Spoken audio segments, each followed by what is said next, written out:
I've got one of my polystyrene plate printed in black. I also want to experiment with 2 layers printing. So I'm going to print a layer in the different color. Here I've got some pink ink.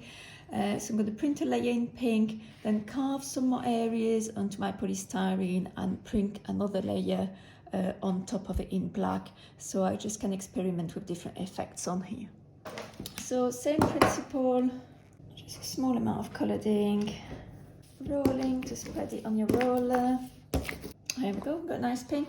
I'm just going to do 3 just spanning across on here to make sure I've got a range of prints, so then if anything goes wrong when I print my second layer, I've just got a backup on here. Right, I'm coming back and carving some more areas in that design. Right, now that I've carved some more areas on here, I'm going to come back and just print on top of this.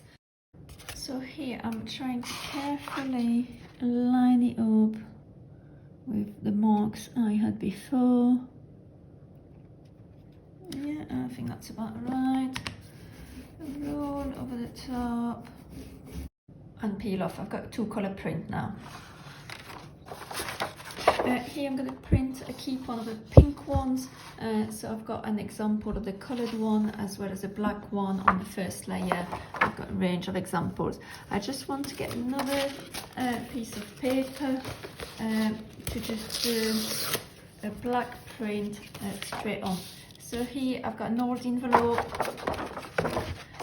move those around. I'm going to print on that old envelope.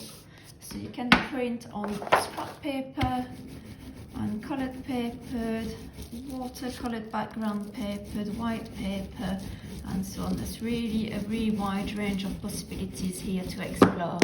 So here you can see that without a first layer underneath, I'm losing quite a lot of definition and my print is not looking as good. So it is really working on top of the other layer as a reduction print, much better than it is as a print of its own. So here I've got my series of prints, 2 colour prints, and also the prints I did on the watercolour backgrounds.